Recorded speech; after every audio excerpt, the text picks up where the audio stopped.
I get Mr. Kinney to pledge allegiance and Mr. Taylor to do the invocation, please. I pledge allegiance to the flag of the United States of America and to the republic for which it stands, one nation, under God, indivisible, with liberty and justice for all. Let's pray. Heavenly Father, this afternoon we're grateful for the opportunity to get together both of our boards in our county. We thank you for just the blessings upon us. Pray for your wisdom and guidance this afternoon. In Jesus' name, amen. Amen.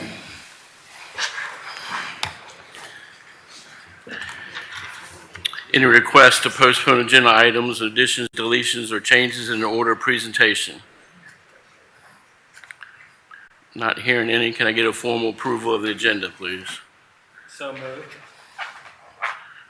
Can you a second? Second. All in favor? Aye. That brings us to our first presentation.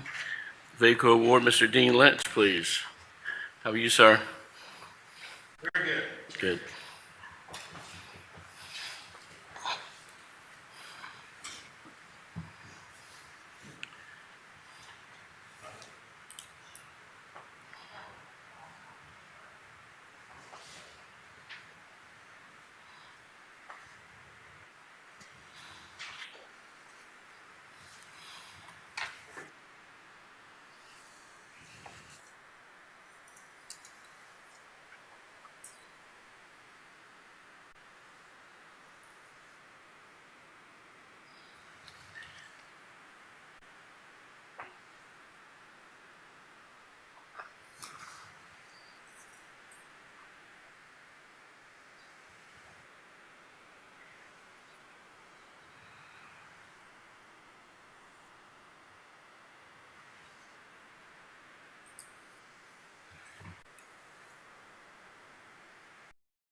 To recognize counties that have adopted innovative approaches to providing public services and identifying programs that could serve as models for other counties to emulate.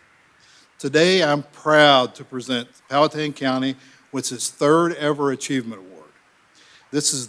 For VACO, this is the 22nd Annual Achievement Awards program, and this year we received a record number of 145 entries for 2024.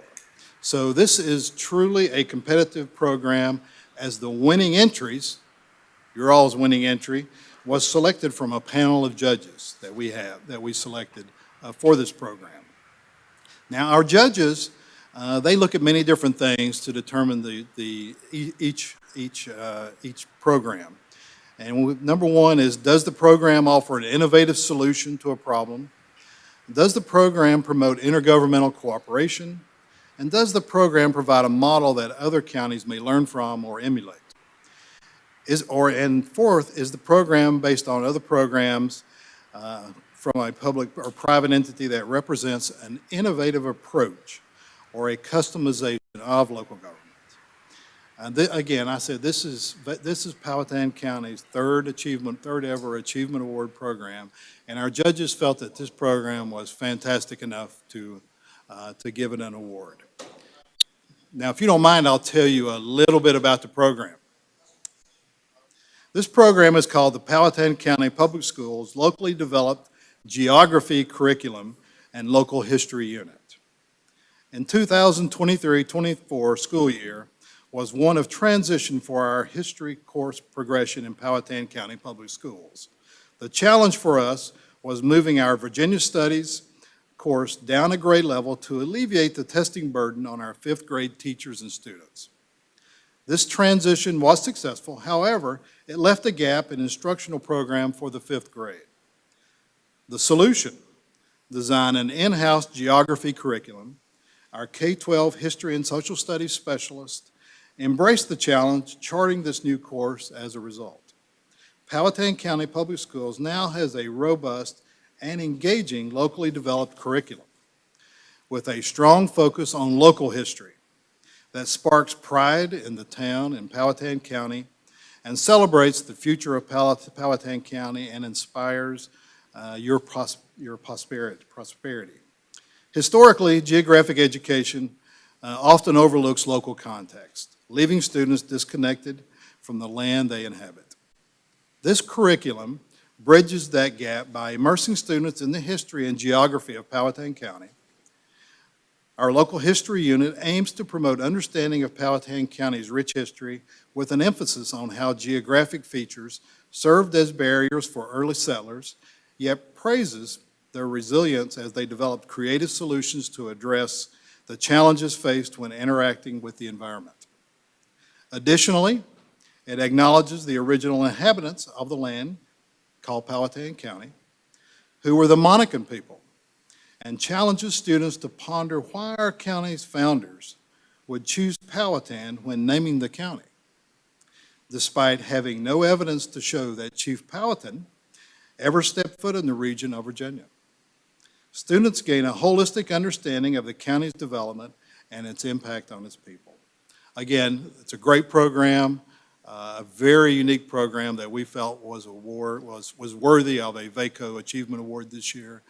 And hopefully we can recognize that now. I have a plaque. I think you have maybe your superintendent or your social studies specialist. I think we would probably bring our board down, so maybe we bring both boards down, and as far as just as a backdrop to Patrick. And Mr. Chair, we would like to have a photo so that we can put it in our newsletter. And No problem. Really mark it.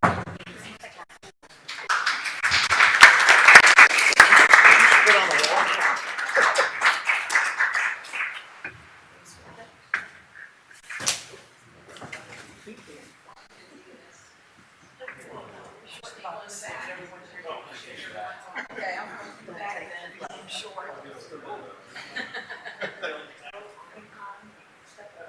Don't trip.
And it's our better half.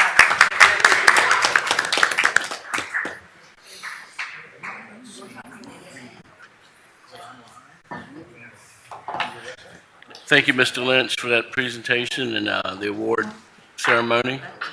So we were chosen out of 146. Do what now? You were, yes. Yeah, this was one of the winning programs.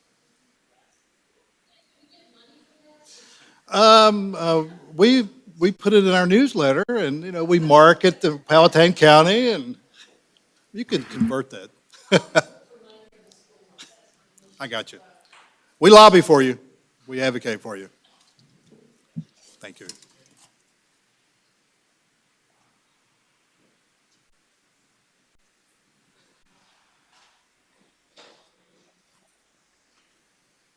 See if anybody has signed up to speak.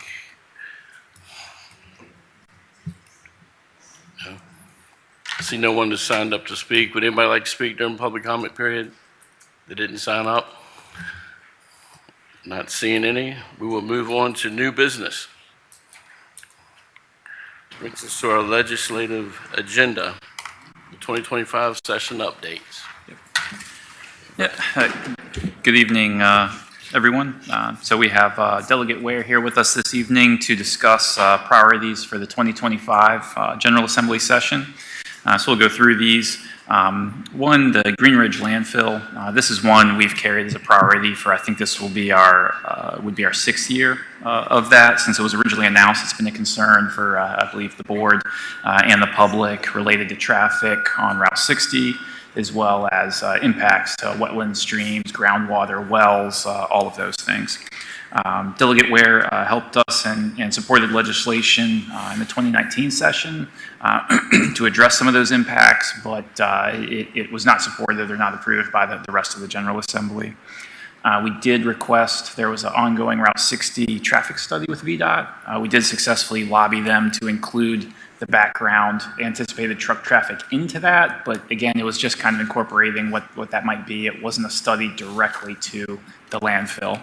So since then, it has not been taken up by General Assembly, so we would recommend that we no longer lobby to the General Assembly for that unless Delegate Ware has any insight that that might have changed. But otherwise, there is the ongoing DEQ permitting process, and would suggest that that's probably the best mechanism right now for us to give our input and try and impact change for the board and for our citizens on that.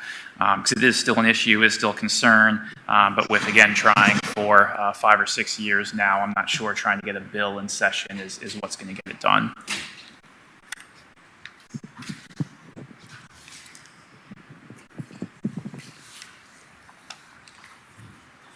Good afternoon, Mr. Chairman. Thank you for the chance to be here. And let me just say, with Mr. Lynch here, he does in fact represent you all down there very well on any number of issues when there are particular matters that would have an effect on the county. So I'm delighted to see him here today, but I do want to note that your membership is well worth what you are part of. I know others of you probably benefited from VACO programs, but just that, an unremunerated and testimony for the work that he does down in Richmond. So, all right, and I caught part of what you the administrator said. So if you could. Yes. On the Green Ridge landfill, saying that you had previously helped carry legislation for us to address that, but it doesn't seem like the General Assembly, the rest of the General Assembly, not yourself, had an appetite for approving anything related to that. So, should we be looking to address that more through the DEQ permitting and other mechanisms rather than continuing to try and propose bills that won't pass? Yeah, both myself and Senator Hashmi and I think Senator Sturtevant may have even put in a bill, several bills related specifically to landfill regulation. There were some that attempted some look back to the action taken by Cumberland because of its significant transportation impact for us here in Powhatan. So far, we have not had legislation passed, apart from, I think you mentioned, the highway traffic study on Route 60, which obviously will be significantly affected by that level of traffic and that size of vehicles. There have been some considerations or concessions that the applicant up there has made, but I think that's probably the largest significance of any legislative action we've taken across the years. Obviously, one challenge would be it's in the process right now of application before the Department of Environmental Quality, so an ex post facto law would not affect them, but we continue to work and advocate on behalf of Powhatan and our interests in this question.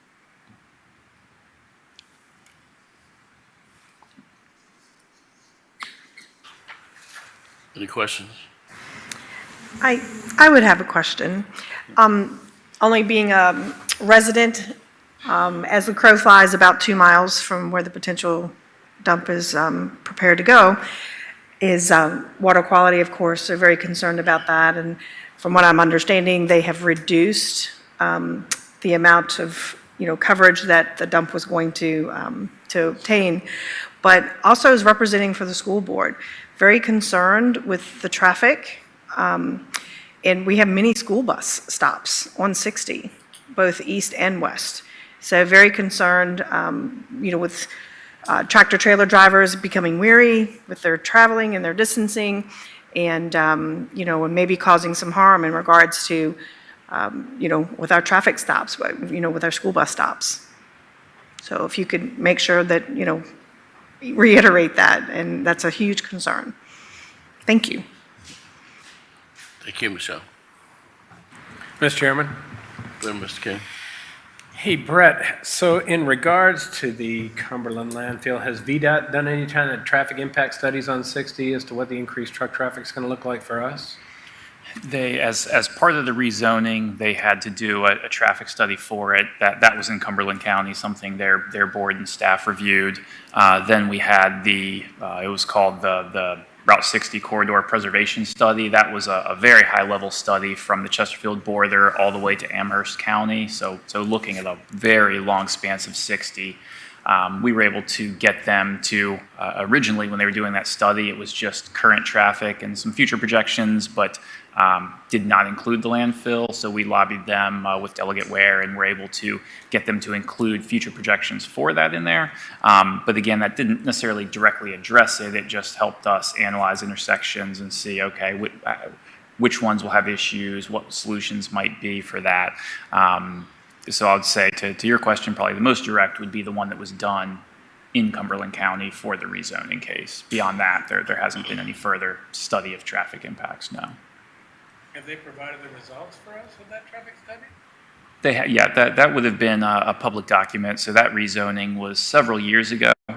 So we should have a copy still. If not, we could get one. It's in the public record. So.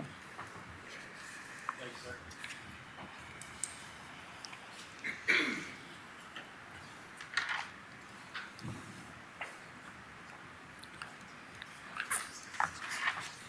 All right. If there's nothing else on that one, then we can move to the next. Then a typical trend in each year is unfunded mandates and opposing those, or at least trying to understand what the impacts are. So this is one we've had for several years. In social services, it's a quasi-federal, state, locally funded system where 85% of it is federal state funding and then 15% is local. But then partway through the year, the state funding is discontinued, and then our local has to pick up the rest of it. So a disproportionate share of local funding for that. So just generally, such unfunded mandates and things we oppose. So we would request additional funding at the state level to lower that local funding gap for social services. Then the next one is Powhatan State Park. That one, they have a master plan for adding equestrian campgrounds, cabins, family lodges, and expanded campgrounds there. Prior to COVID, we had meetings with Delegate Ware, head of DCR, as well as the governor, and looked like we were making good progress to get some more funding to start doing some of those improvements at our park. But then, of course, COVID happened, and that funding was pulled. Delegate Ware was successful in getting us additional staffing at the park. It had historically been one of the lower staffed parks, and now there's additional staffing there thanks to his efforts on that. But we would like to re-engage the state on trying to get funding for the master plan improvements to continue to improve our state park, which typically happens through the governor's budget. Any questions on that one? How much funding will we need to do phase 2 and 3? Do you have any numbers for that? I don't have them on hand. We do because, again, we had made some good progress and had something actually drafted for their budget. So we'll have to go back and see.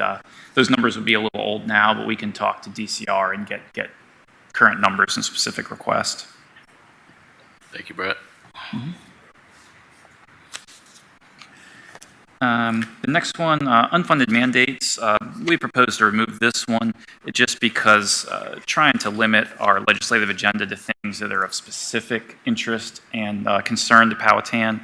Unfunded mandates are a concern across the board to all localities, and VACO does a great job of advocating for that, and other localities. And Delegate Ware, always very sensitive to the impacts of legislation on local governments. So as things specifically come up, like social services or like another one I'll talk about here shortly, we'll bring those to your attention and advocate for them. But just advocating for it across the board is something that's done through VACO that we will always do, but doesn't need to be highlighted necessarily as a special initiative. It's something we're always going to oppose.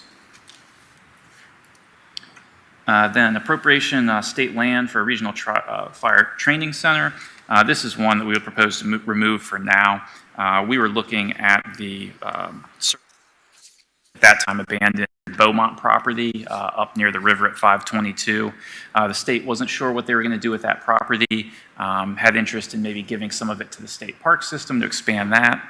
We also looked at, could we use it for business incubator space, or could we have a regional fire safety training facility there? But since that time, Goochland, they've made some major investments in their fire training facility, and we can use that, so we don't really see the need right now for our own. But we would like to still re-engage the state and talk to them about the future of Beaumont, what they see as far as use of that property, and how the county might have a role in that as well. So we don't have anything prepared yet on that. So for now, the old plan, we would say let's take that off of our agenda, but let's re-engage the state and our legislation on the life of that property and what role we have in it. Then the next one, public safety communication officers, so dispatch in our 911 center. We have advocated for them to have the same VRS retirement options as other law enforcement officers and first responders.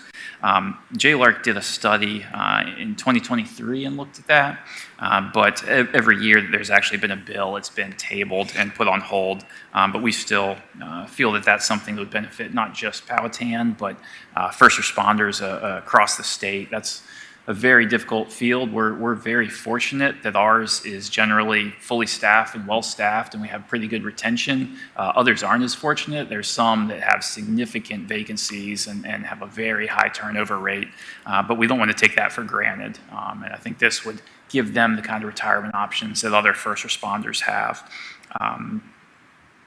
And that would be, if done, that would be an option. So it could be county by county where we look at it, we request VRS to do a cost study and then decide if it would make sense for us, but at least it would give those dispatch officers that option.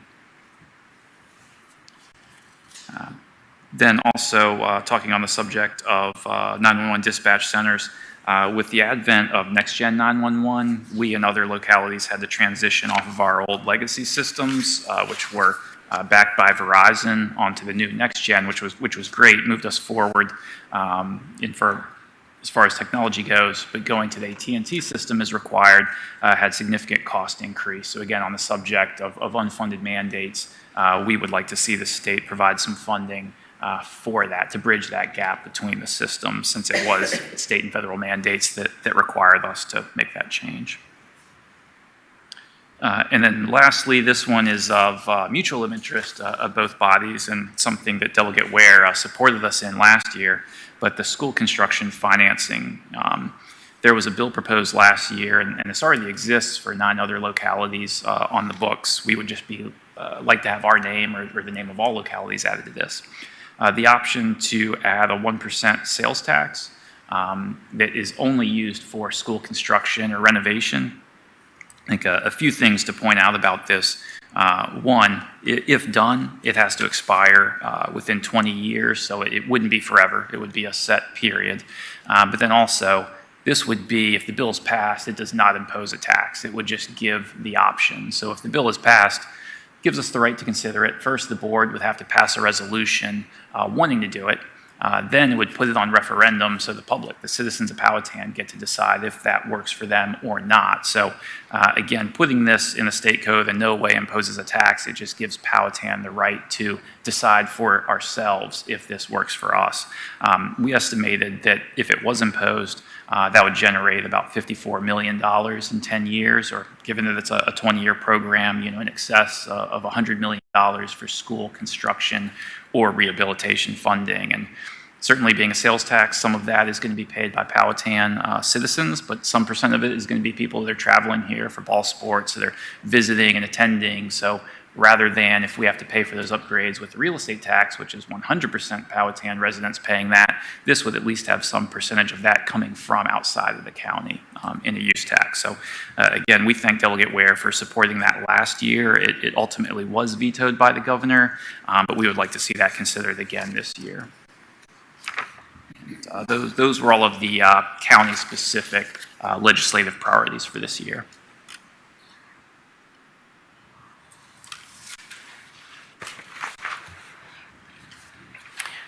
Brad, I got one question about how many other counties were joined together? You said you was going to join other counties?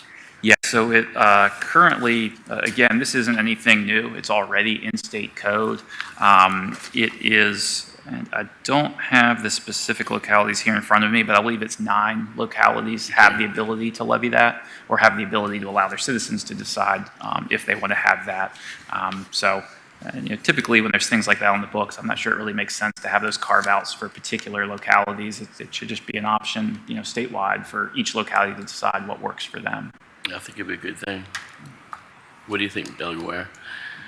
Yeah, the school construction surtax, or add-on to the sales tax, is one that has picked up momentum. Several years ago was the first time it was successfully brought forward by one individual legislator for his locality, somewhere in South Side. Yeah, and a number of the Halifax. Yes. Delegate Edmonds, now retired, brought that. It was the first one to be successful. There have been several others since. As Mr. Chardin said, there are 9 localities. So while I was initially skeptical of it as a method of raising funds, it's clear that the Commonwealth is moving that direction. There are 9 in place, and there were a number of bills for additional localities to be added to that list. And it seems to me that the Commonwealth has moved that direction. It seems to me also a legitimate way to go forward. Why should County X here have that ability and County Y not? So this year I voted in favor of that, allowing localities to put that before their citizens, should they choose to go forward with the 1% surtax on the sales tax. School construction, obviously, I don't have to tell anyone in this room, is an important and challenging and expensive proposition. It's needed in a lot of places, including Powhatan, so I will be supportive. I do think, again, as Mr. Chardin said, that there was a veto of that this year. The prospects for next year, it's hard to say. Gotcha. I like what Brett said about not just Powhatan residents, putting all the money in. People coming in here, spending money, that would also go towards that. That's a plus for us, I think. Any more questions? Yeah, Mr. Chairman. Go ahead, Mr. Powers. Delegate Ware, thank you for being here with us today. I raised this issue with Mr. Chardin, and he assured me that Mr. Lynch and VACO had this well under control. But I wanted to mention it to you just to highlight it, and that is, I'm led to believe that there are some movements afoot in the General Assembly to reduce local prerogative and to tell us that thou shalt place solar facilities, for instance. You are going to do it because the state will mandate it. Or also the issue of potentially of affordable housing being dictated to the localities. And I want to encourage you to try to work against those sorts of things and taking our prerogatives from us and pulling them to the state. That's an easy one for me. I've sat where you sit as a member of the Board of Supervisors for a couple of terms, and and sat through and made the difficult decisions on a number of zoning cases. And it seems to me, on both of those cases, that those decisions are best handled locally. Number one, that the state should not mandate the placement of multifamily dwellings from the state level, nor, as one bill proposed this time, should the state take the prerogative on deciding where solar facilities would be put in the locality and give that to the State Corporation Commission, a very fine agency with a lot of virtues, but without the direct connection with the ordinary citizen who would be affected by those solar farms or solar arrays. And I think it's those decisions are best left here. I would not support either of those initiatives, but I fully expect them to come back. Thank you for that clarification. And Mr. Lynch, thank you for your efforts in that regard. Mr. Chair. Go ahead, Ms. Smith. Yes. Good evening. Glad to have you here. What would be a Plan B for counties not being able to pass a 1% tax to create this pool of money for construction? I'm not sure I see a Plan B apart from continued support both at the state and the local level. I mean, you know what the possibilities are for you. I know what the possibilities are as we look at the state budget. But I don't see a specific enactment that would be a Plan B. So no pool of monies that are there, somewhere out there that could be reallocated to counties that aren't successful in passing? Because whether we're allowed to put it on the ballot or not, or to incorporate it for the people to select or not to select, we still have that need of money to reconstruct and keep our buildings up to safe codes. So again, would it all fall back on the localities for that funding, to provide that funding? Historically, as you probably know, most of the capital costs have been shouldered by localities across the years. The state has in the literary fund in decades past, and in several specific enactments, provided some construction money, but it's historically been the province of and the decision of the localities how they would do that. I think, and Mr. Lynch may be able to help me with specifics, I know Delegate O'Quinn in the House, and there was a Senate companion bill, provided a very substantial infusion of construction money for schools, and I can't give you the chapter and verse, but it was a very substantial pot of money that became available, and it will be on a rolling basis going forward. But that's kind of the general state of where we are. Okay. Mr. Chair, Go ahead. Go ahead, Vic. I have inquired with several people. I have not talked to you about this. I'm very confused about the lottery money. I know that when the lottery was voted in, the profits were going to the school. So I saw that lottery had like $984 million, I believe, 983 profit.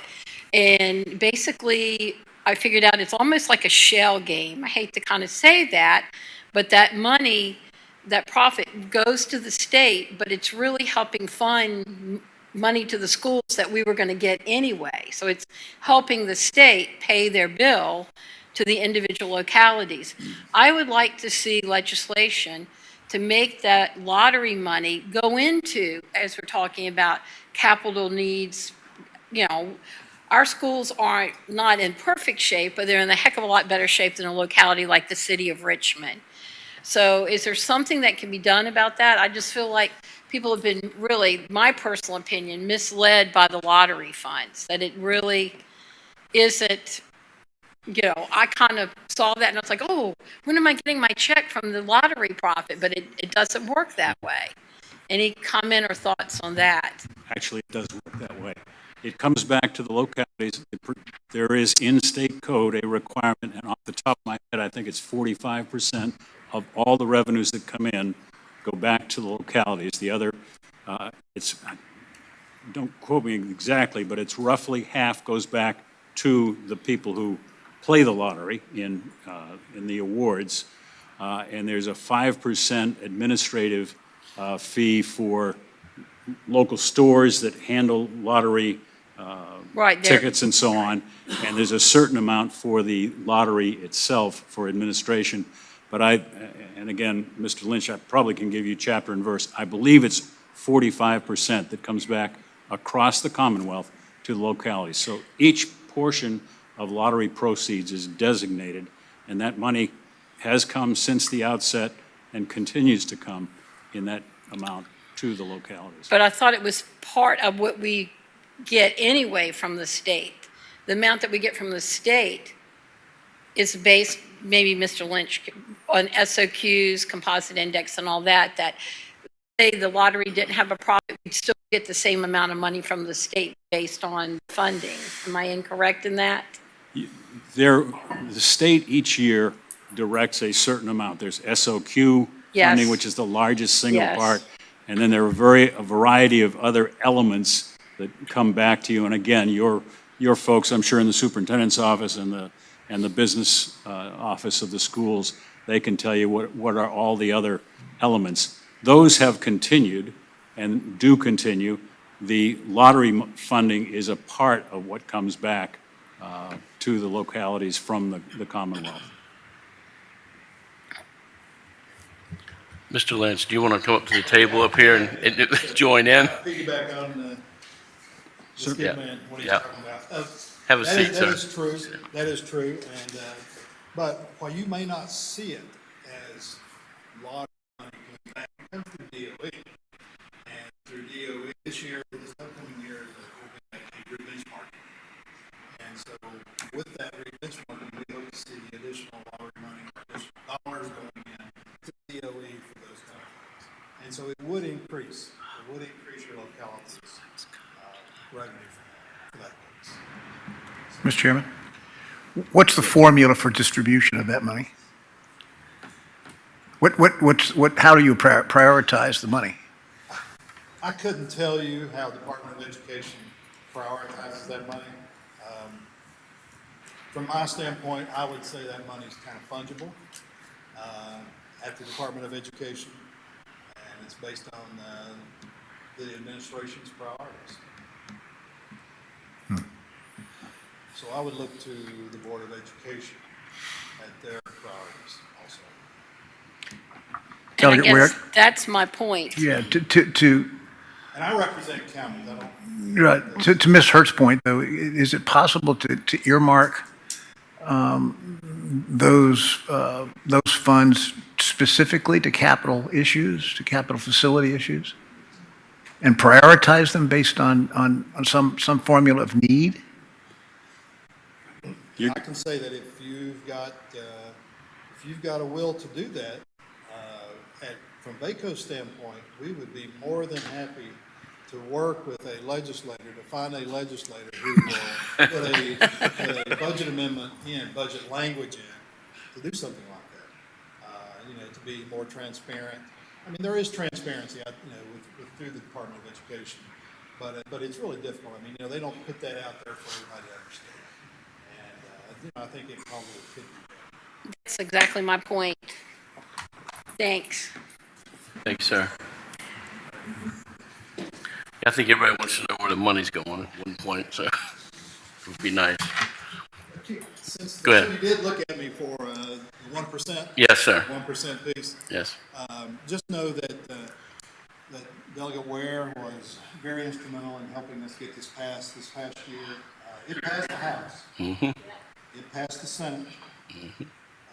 We thought that this bill was veto-proof to give every locality the ability to do this, to ask their citizens whether they wanted to do this. But again, it went to the governor and it was vetoed. I really think the administration felt like this was a tax increase. Well, I know that's what they felt like it was. Mm-hmm. And so, it fell on deaf ears. It is in our legislative program this upcoming year again. We know that there is going to be a push to do this, and so it'll be back at you. And again, grassroots advocacy is everything. So you will be hearing from us. We'll be asking you to reach out, make some calls, to talk to your legislators about it. See if we can get a little bit more push on this and try to educate this administration that this is not a tax increase.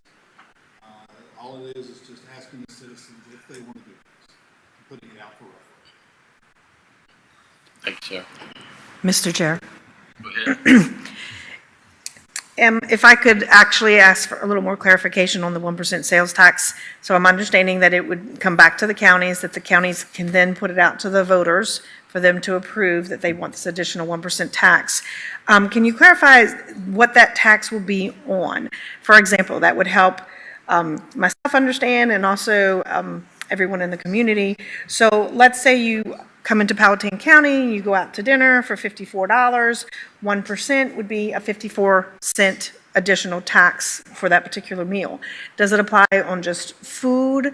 Does it, I understand it would not apply to groceries because of that, but let's say a large purchase. So if I wanted to upgrade my Kubota tractor and I spent a $30,000 here in Powhatan, we have Kubota. I think I say that right. I think of the Japanese hibachi grill as well. But so if I was to buy a Kubota tractor here in Powhatan from our local land and coats, would that 1% tax apply to that as well? Anything that is currently under the purview of the sales tax, you'd have 1% more sales tax on that item, whatever it was. Okay. Okay. Thank you for that clarification.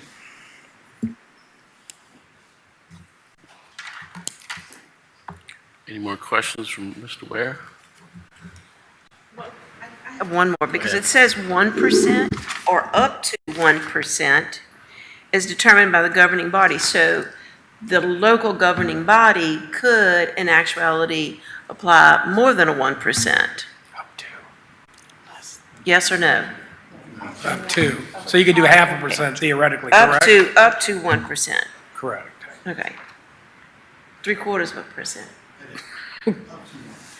So no more than 1% is the better way to explain it then. No more than 1%. Thank you.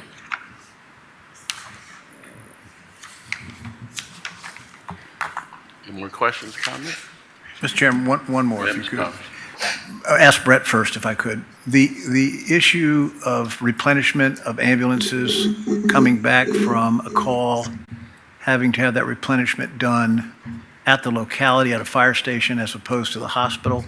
We got that, is that covered in a non-issue at this point? Because I know it was mandated, but it's certainly unfunded by the state. Yeah, and that was, my understanding, that actually came from a federal mandate. Okay. And to give a little more explanation for everybody, previously, when an ambulance would have distribute medication, they would go back to the hospital and get a new medication box that's complete, have everything in it. I think hospitals no longer want to do that. They don't want the cost, liability, whatever it is. So at the federal level, they have a new mandate that localities have to handle that individually. So now we have to basically have our own pharmacies, essentially. We need to purchase those, track those, which, is very important, the tracking and security of them, replenish them, all of that. So for us here locally, we believe we have it covered. It's an unfunded mandate. It's not great, but it's not huge. It's in the, probably tens of thousands of dollars. For some larger localities, they have to essentially stand up entire new departments out of nowhere and do it by November, which is the deadline. So for some bigger localities, it's a huge unfunded mandate. We'll get by. We'll be okay. But that, the state could potentially play a role in that. But again, my understanding, and maybe you'll correct me if I'm wrong, is that was a federal mandate, not a state one. So that's a thank you card to our friends at the federal level. In the hospital systems, yes. Good point, Ms. Powers. Mr. Chair. Go ahead. Mr. Sheridan, if I could also ask some further clarification as far as the 911 dispatchers and the VRS retirement benefit, which I think is amazing. But I have also heard over the last several years, Delegate Ware, that they've also been struggling for the 911 dispatchers to receive recognition that they are first responders, and that they should also not be deemed as glorified secretaries. So is that part of the same process that we're asking request, or should we, request that a little further? Yeah, that's a great question. It's not specific to the VRS legislative priority, but I think that's overall in the theme that we believe they should be treated as equal, first responders, because they are an integral part of that system, and they're usually the first of the first taking that call.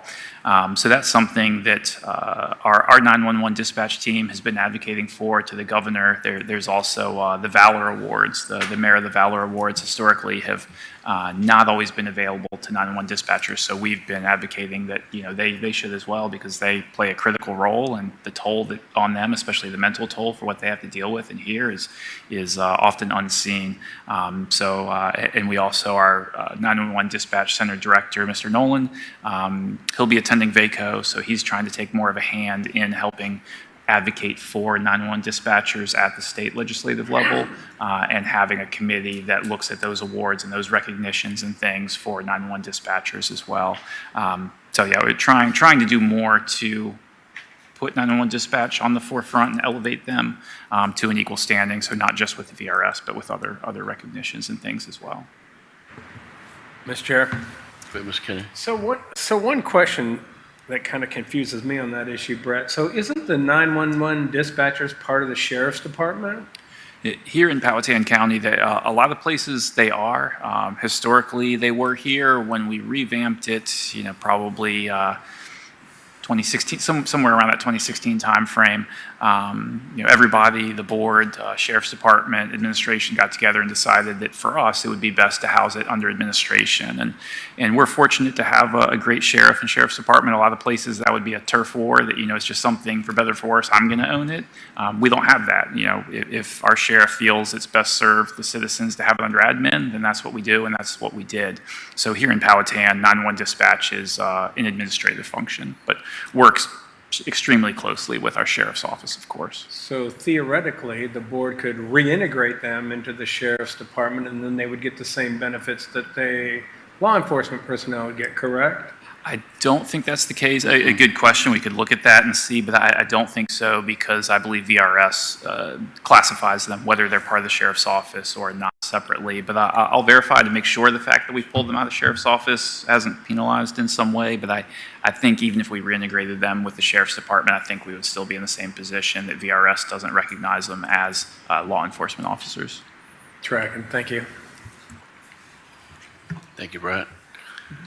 Any more on the legislative agenda? Mr. Ware, would you like to say anything? Just a couple of things. I would say I have spoken to the 911 dispatchers. We've been in touch and had conversations. And there have been bills proposed on that question. What we're talking about, and this is important to note, this is enhanced retirement, more than a teacher, more than most other state employees. Enhanced retirement is available currently for law enforcement officers so designated. And there are a number of specific groups of law enforcement officers that are included under the enhanced retirement. And has a significant price tag. It shortens the required number of years. It adds to the benefits of those who receive them. It's not a judgment on my part as to whether that should or should not be the case. But each time we've added a group of people to these enhanced retirements, it's a significant budgetary decision. You're talking statewide, and it's an important matter.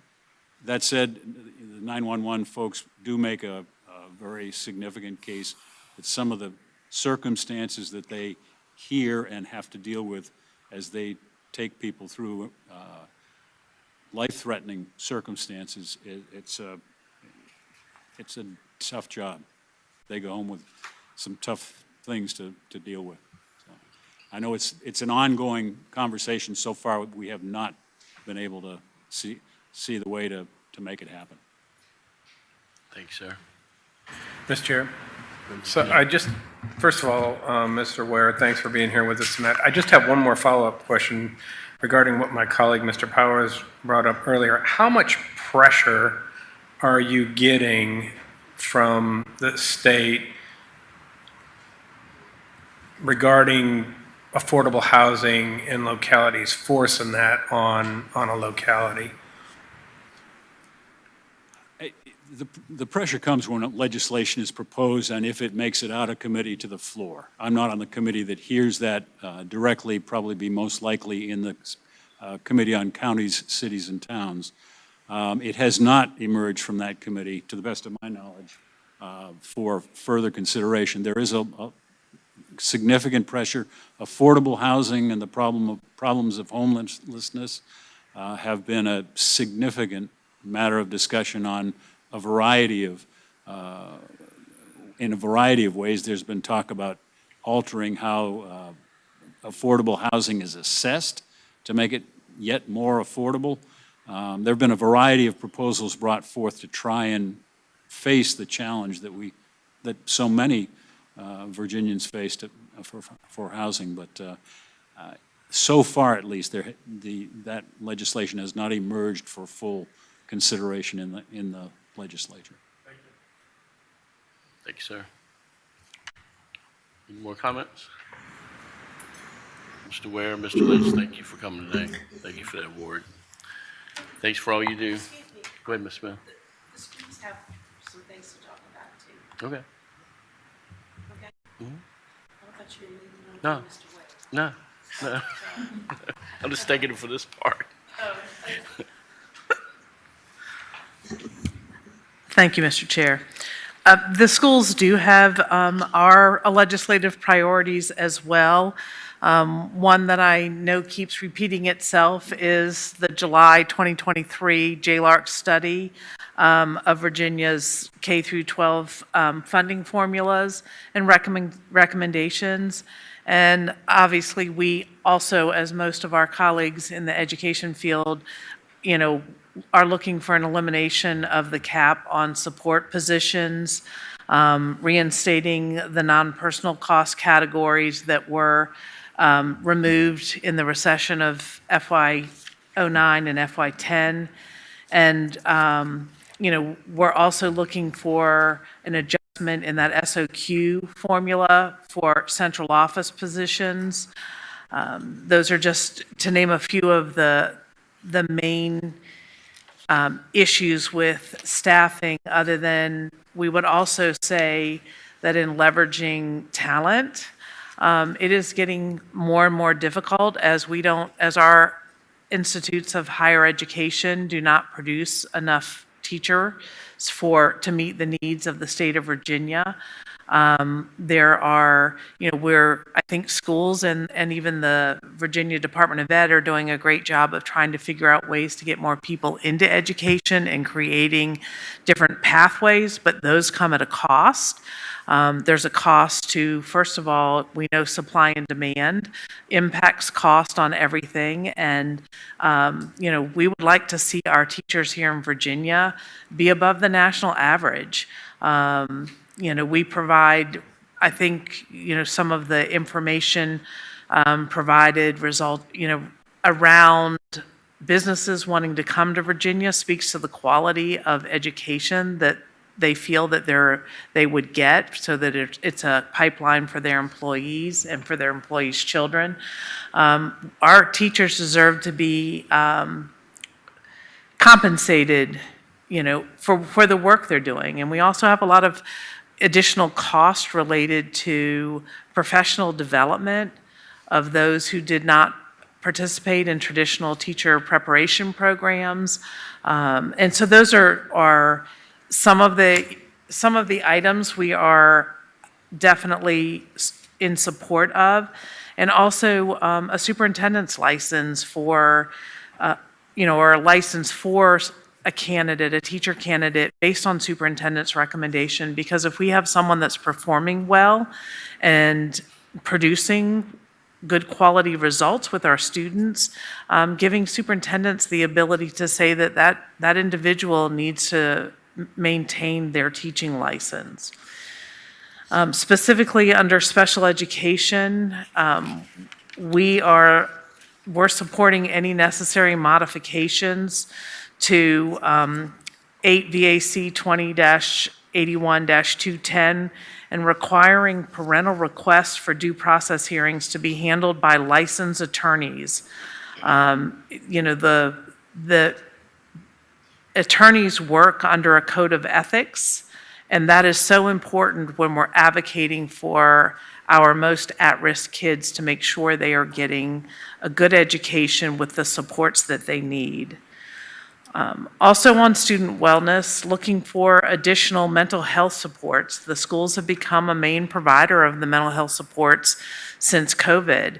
And, being able to have additional funding, not just for school counselors, while we do appreciate the additional supports that have been advocated for, but we also need psychologists, social workers, behavior specialists. And we need to be realistic about what these cost when we're trying to fund those supports for school. I can keep going, or I can give you guys a chance to talk. The other thing is dual enrollment. There's been a huge push for additional dual enrollment for students and making it available to every student in the high school level. And while I think that's really good, and there's ways to even look at how do we provide dual enrollment in some of the career and workforce development areas, there is a cost to the localities for it or to parents currently. And if the current statements that are being made about it the goal is not to have it cost parents, we don't want to see it cost the localities either. And one of the issues is having quality educators that can teach those dual enrollment courses. And right now, it is very difficult due to the accreditation model for the for the community colleges to take our teachers, but our teachers in our high schools are the ones that connect with students. They are committed to it. It is not that we receive tuition and, they do as they want. They come to school with the intent of getting a high school diploma. And if that comes with college credits or even an associate's degree, that's a bonus. But our teachers are dedicated to seeing them across the finish line. And so having that have some value in the education they have and what they can do in the classroom is important. And when I hear that some of the push is that, the community colleges will provide a virtual option. Well, one, there's still a cost to localities because someone still has to monitor the students, but also we know from the history of 2020 to 22 what impact virtual learning had on our students. So to me, making that a viable option is not the appropriate thing to be doing. And then the other legislative priorities we have are related to the new assessment and the accountability and accreditation, and really looking at absenteeism, and rather than all absences can lead to chronic absenteeism, is the difference between excused and unexcused absences. And so being able to also not only splitting them, but asking, let's provide a definition, what is excused and what is unexcused, and utilize that for the calculation. When we have kids that are immunocompromised, and when they're coming to school sick, it feels like we're encouraging people to come to school when they are truly sick. And I know what we want is kids who are not sick to be in school every day. And so it's trying to keep those two things separate. Whereas now when we're saying all absences can add up to a truancy, that's a hard thing for us as schools to control. and to help support. And that's really the highlight of what our priorities are. I'd say the last one is really related to our English language learners. That is a growing group of students here in Powhatan, and the new accreditation model is tied. It had been tied to that they had a chance to come in and learn the language before they were assessed, but they weren't counted in the accreditation process. Whereas we've moved from 11 semesters to become fluent, because you're not just asking them to be able to communicate, you're asking them to be able to learn in the new language, to 3 semesters, which really equates the way the formula works to really about 1 year in the system. Their second year, their testing counts just like a child who was born here and has spoken English since the day they learned to talk. So those are our priorities as a school division. So thank you. We appreciate your support, Delegate Ware, and the work that's done to help support schools and teachers. Mr. Chairman? Yes, Ms. Sir. Let's let Delegate Ware respond. Oh, I'm sorry. If you, Thank you, Dr. Taylor. yes, sir. Thank you for being here. And I appreciate this. Some of this, particularly on the new accreditation standards, some of those specifics I was not aware of course, and they have been enacted administratively, not legislatively. Correct. Hopefully, some of that can be corrected or revisited administratively, as well as, not to say that there won't be legislation to address some of those things. I will say, let me begin sort of at the overall level. As you know, I taught for 32 years, the largest share of it right in Powhatan schools. So these items, many of these things are very dear to my heart. And We know. we're talking about people, in many cases, I've got quite a few former students who are now teachers here. And these things come very close to my heart and experience. And you want them to stay in education. One of the things that we did over the last few years, and I can't give you the exact numbers, but the percentage of increase for SOQ funding for teachers' salaries, I think I can say without contradiction, the last 3 years would surpass any 3 years in memory in terms of the percent growth. So there's been a concerted push. Some of it from the JLARC report, which certainly has gotten the attention of a lot of folks. I'll say, for example, when I went to Chesterfield last year for this same kind of a meeting, the entirety of the meeting, there was one topic, the JLARC report. And I think that focus is entirely appropriate and has been taken into account in state funding for a variety of things, but starting with schools. So I think that's one of our highest jobs, is to meet that requirement. The question of support positions being restored, we have pushed toward that. My sense is we've done a little bit toward that, but we've never, obviously haven't gotten all the way back since the Great Recession and Governor Kane years. That does take us back a ways now. But I know there's a considerable impetus to try and address that. It's a large amount, but it's important. One thing you mentioned that I had not heard exactly in that vein has to do with the superintendent having permission on teacher licensure. It seems to me that there's some real potential value to that, because you and the board and your principals are closest to who comes in to teach. I always have been concerned that teacher licensure can be very bureaucratic and not allow some very capable people to serve who would be able to serve and do well in that position. Is that something that's actually... Right now, we can do a 1 year, but 1 year only.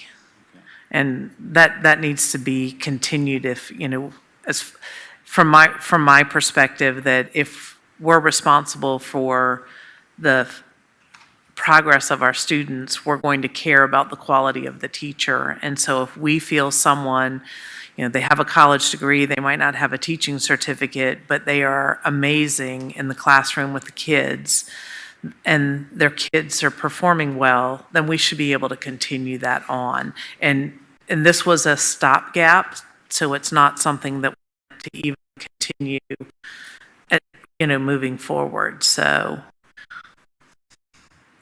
we would like to see it more permanent, because we all know with a limited pipeline, it's going to be a long time before we're able to change things and get back to where we have adequate staffing. Makes sense. Thank you. Thank you, Mr. Chairman. Appreciate it. Yes, sir. Mr. Sir, you had a question? Yeah, I mean, thank you. You've always been such a huge supporter of everything in Powhatan schools, and you've answered a lot of questions for me. I mean, my struggle being on the school board is funding everything that we need in our schools to give our kids the absolute best. And it can't all come from the local government, as we know, and we want as much from the state as we can possibly get. And that's why I did a lot of research, talked to a lot of people looking for where can we get more money out of the state. And Dr. Tigan can correct me if I'm wrong, but I believe right now that we have over 200 positions that are not SOQ funded in our school. Is that correct, Dr. Tigan? That was correct last year. You don't know right now. It would be similar this year, though. So to me, if we said, okay, we're going to get rid of these people, our schools would not, do the great job that we're doing right now. And that's what I really want legislatures, you understand it because you're an educator, but there are people that aren't. And when I've, been down and talked to different people from different localities, they are like, I even question if they really know what SOQs are sometime. I don't mean to throw a zinger, but, it's pretty serious. I mean, you can't have an elementary school without an assistant principal. And, that's absolutely insanity. And so that's where I'm really concerned of finding funds from the state. And I know it rests with the Virginia Department of Education, a lot of it, but obviously the General Assembly, there are elected officials at the state level and have control, over the education. And the way the composite index is done really concerns me. And, that's why I started looking to the lottery and all these places, because as you're well aware, we have a pretty big capital chunk that needs to be done in the next very near future. So I started trying to find where is the money. And also, we have a pretty big learning loss still from COVID, and we're looking at all, and the Department of Education has stepped in with different programs to try to help, but it's still not enough to catch all our kids up.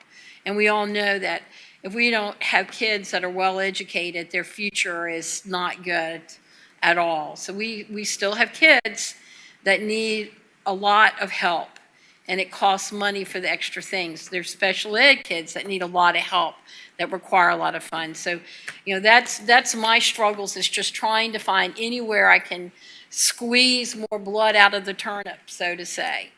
So any assistance in that area by either one of you two gentlemen would be hugely appreciated.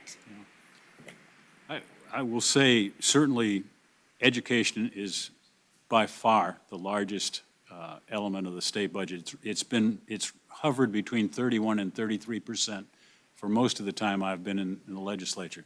You add public colleges and universities, 50% of our discretionary general fund goes to education. One other area that's growing a good deal is health expenditures. That's probably the biggest single growth area, and much of that we have virtually no control over. And then you have parks and corrections and a variety of other things that we do. But I would have to say, and this is something I can say I think without contradiction, this is one of the places where there is a bipartisan agreement that schools are the priority. They are the largest and will, I think, as far as we can see, continue to be the largest single expenditure from the Commonwealth. I don't see that changing. But I guess we need more, is where I'm coming from. Well, I'm going to turn the tables on a question that I got. Which tax would you like us to increase? The 1% sales tax that we can vote on. Thank you. Yeah, that is a good point. When we're talking about money, where's the money come from? It always comes from the taxpayers' pockets. And so our General Assembly's in a tough spot, our governor's in a tough spot. None of us want to have increased taxes, but the only way to get more money is to increase taxes. So it's a catch-22. Are there any other questions from board members? I do. Mrs. Smith? Yes. I would like to say, any chance you get to always up the teacher salaries is muchly appreciated. Been there, done that. I always was very appreciative of that a salary increase.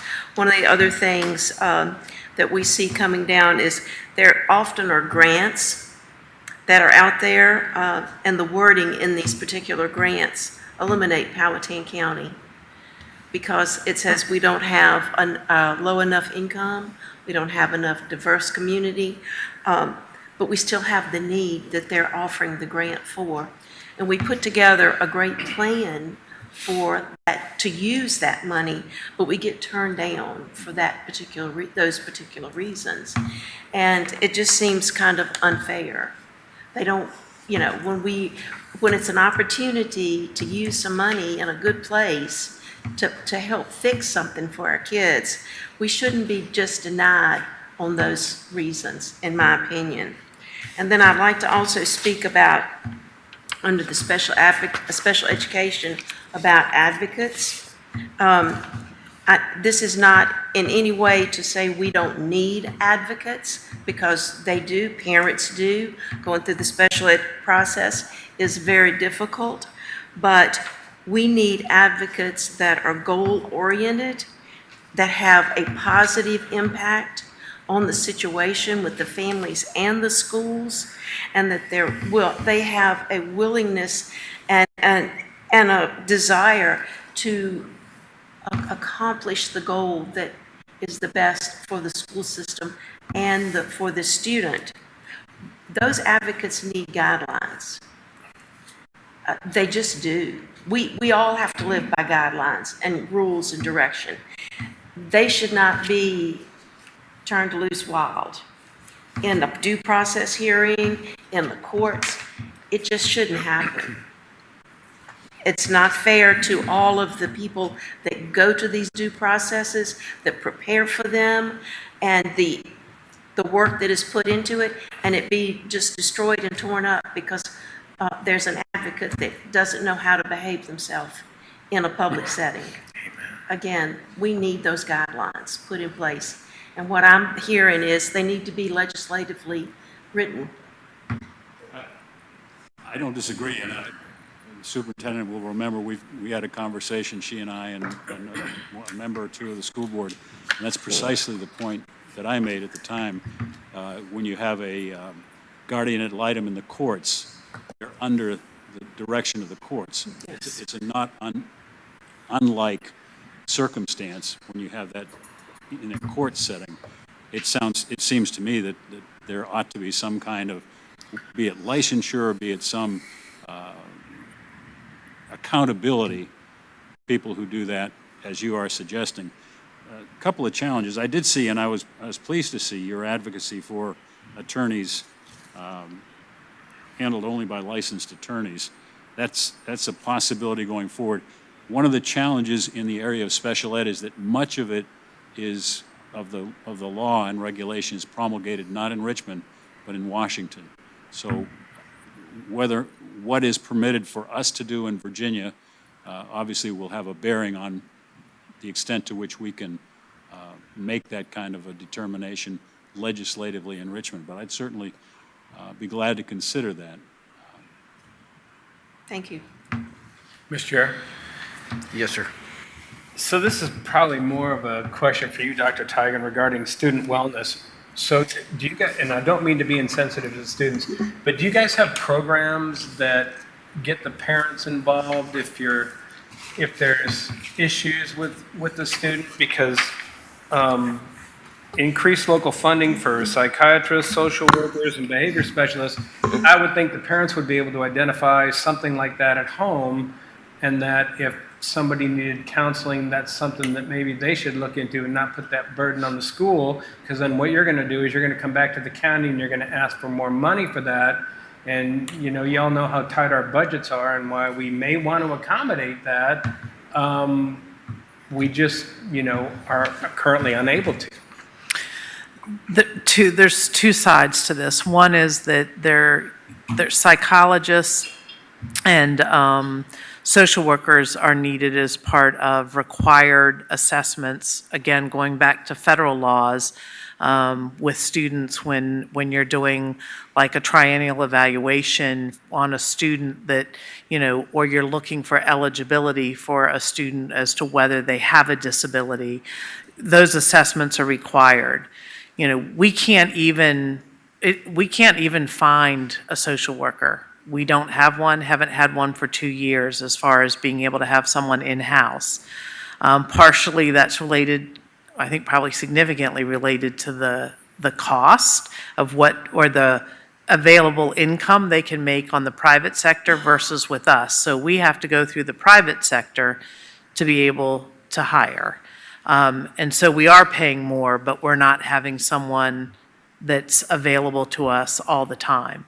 Now, when it comes to private counseling, we try to connect families. We do have a grant currently that allows us to do some work in the schools with kids if they are currently seeing a counselor, you know, through like the Community Services Board outside through the Powhatan Goochland CSB, you know, that they can get counseling through there, but then we have a grant where someone will come in from that same entity to help kids navigate their way through.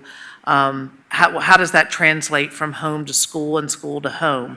But we don't, you know, we try to do the minimum amount of counseling. It isn't considered to be an outside parent need, but there are times and places when, you know, we're doing threat assessments on kids. I cannot tell you how many threat assessments we do on kids at this point on a daily basis for threats being made, and that we take everything seriously and we have to address it.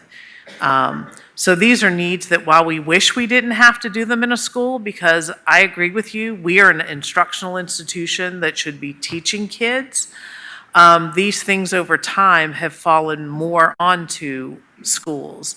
I get pressure all the time to be teaching parenting classes.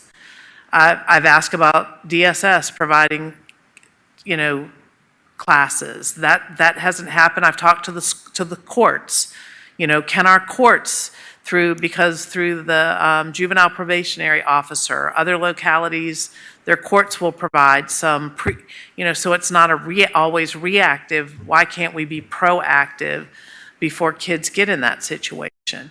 So those are things that someone needs to take them on. While we'd rather it not be the schools, it always tends to be the schools, because the problems that they're having are impacting their behaviors at school, their ability to learn at school, and thereby our outcomes at school.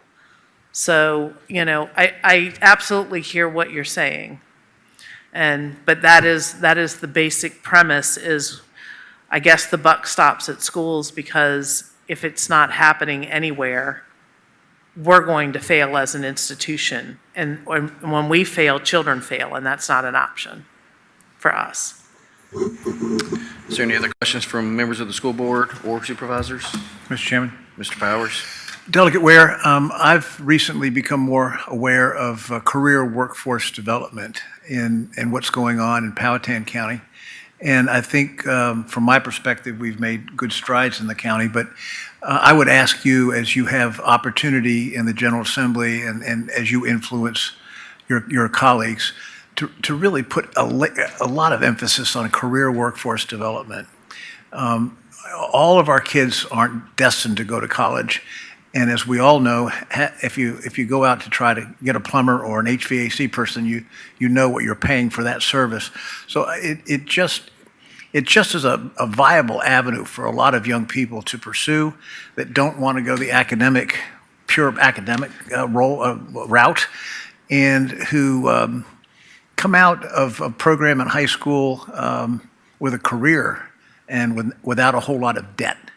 So it's just a program that if you're able to give it a little extra push, I'd appreciate that. Absolutely. Mr. Chair. Yes, ma'am. Delegate Ware, as far as the workforce development, I would also like to put an extra emphasis on that. We here at Powhatan, we're taking a lot of pride in what we're doing for our students at the high school level, and even encroaching into the middle school and elementary, because of course your elementary children, you know, what do you want to be when you grow up? What type of career? So we can really start, you know, helping the children have an other option besides college. Unfortunately, our nation, you know, my personal opinion, for the last 30, 40, 50, maybe longer than that, has really been focused on college, college, college. And again, I completely agree. It is not for everyone, and it might not be for them at that point in time in their life. I received my registered nurse degree at later in life.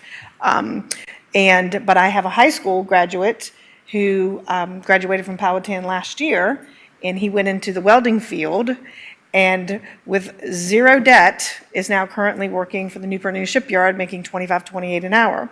So we have so many careers that we can direct our students to go in those directions. But again, from the legislations, sorry about that, but from the state and also national level, everything, the emphasis is always on college education. And if, you know, you could help kind of steer and maybe direct more money into that, you know, that would be greatly appreciated as well. And I guess the only other thing is, you know, on this wellness and the SOQs.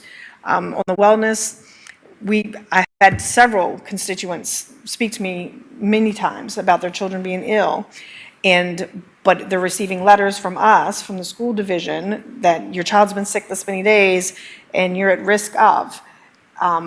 But that force is coming from VDOE, you know, from the state level, because then we won't receive money if we don't have our children in the seats.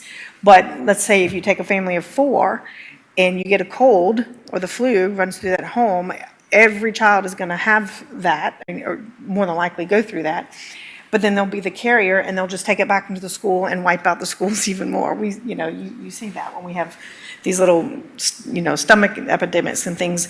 So I would like to see the VDOE maybe not necessarily put so many mandates on us as a local level, and allow us as a school board and our superintendent for us to be able, as we say, grassroots, to apply either, you know, rules specific and or how we spend our money.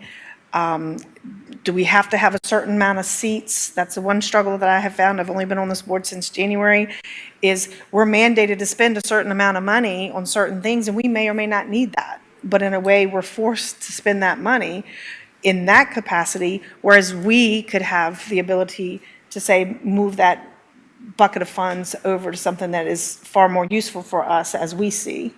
So if you could just take that conglomerate of comments to heart, I appreciate that. Thank you. You do an amazing job. I've respected you for many years. Thank you. All right.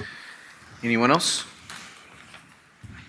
All right, well, I'll just reemphasize what Mrs. Smith said as far as the advocacy. That is big time for me. I just look at the amount of money that not just our school division, but I'm sure other school divisions as well are spending on an area that if there was greater qualifications for that, we could use that money for positions. I mean, some of the stuff that we're talking about, we need more money for more SOQs and all that. We could fund those if we had a greater level of entry into this advocacy requirements to get into it in a code of ethics. So I concur with Mrs. Smith and our proposal. Thank you so much for being here. I'll turn it over to Mr. Cologne.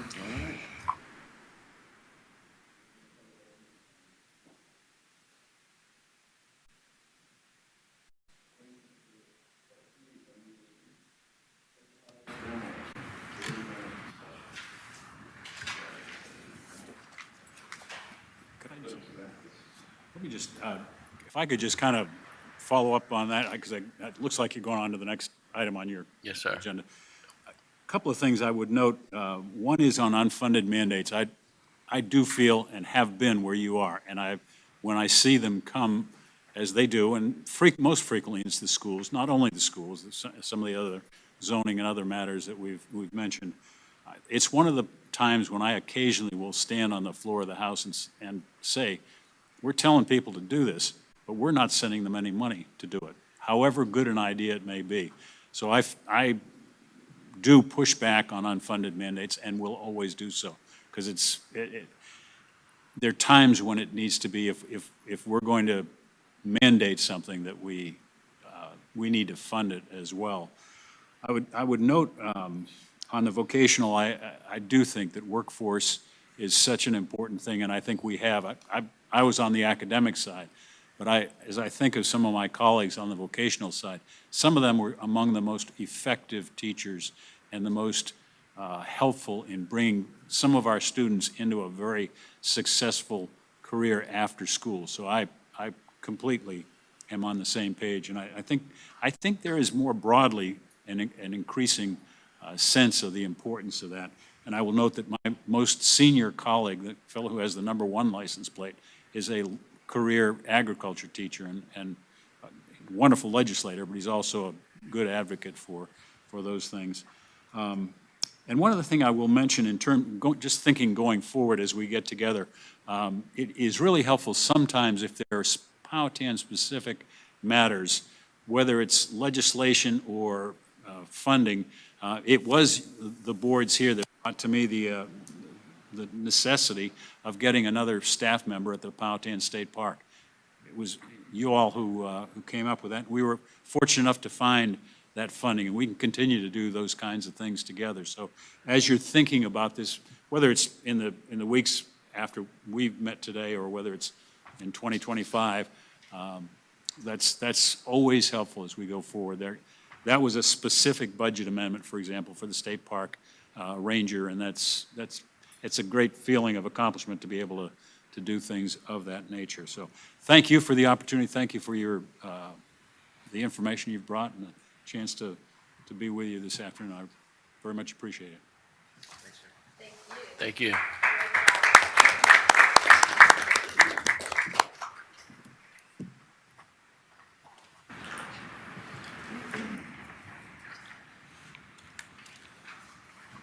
You want to lead this, Brett?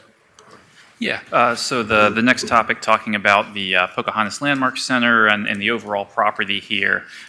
So in 2022, or even prior to that, both of these boards had been looking at the property here, the wing behind the occupied area, the gym, and what's the future, what to do with those, as well as the grounds here. At that time, when we were looking at this, the county had done some studies and thought about using the unoccupied wings, possibly redeveloping those into like some workforce training or a business incubator type space. EDA did a study of that, got with some contractors to get some rough estimates. We can share those with you. Those studies were done. But as I recall, it was significant roof replacement, HVAC work that would need to be done in the millions of dollars. There was no funding for that ultimately, and we have no longer pursued those plans. And now, in fact, you'll be looking and considering, as we've been talking about, funding to actually demolish those wings as they are unused and continue to degrade. Also in 2022, we were, I would say, in the infancy of talking about the community center, or at that time, it was probably still the senior center we were talking about, and thought the possibility could be to house it here, possibly behind the building. Since then, we've focused more on that, looking at community center. As you're well aware, we've done the study on that with some potential sites, and this one would no longer likely be the favored location for it. So one of the keys of this resolution when it was done was anticipated that the school board would transfer this property to the Board of Supervisors for possible future development. Both of those things that we were kind of envisioning and thinking about that time now are no longer in the county's plan, so we have no plans to develop this property beyond the immediate future of what we are doing. But in trying to further this resolution that both bodies did pass, we did meet several years ago. After this, had a surveyor come out, look at exactly how would we divide up the property and draw the lines. Started to get a little complicated then when looking at the shared system. So drawing a line on the ground would be easy, but then if it's bisecting a well, sewage systems, boilers, things like that, that have joint maintenance, joint responsibility, you know, do they go with schools, do they go with county? Ultimately, we could draw the lines wherever. That's not the hardest thing. But then we started looking more at how the systems here are conjoined, the heating and cooling, the fire alarms, electricity, water and sewer, and then other things like if we transfer the property, parking lot, snow removal, would that be a school priority or a county priority?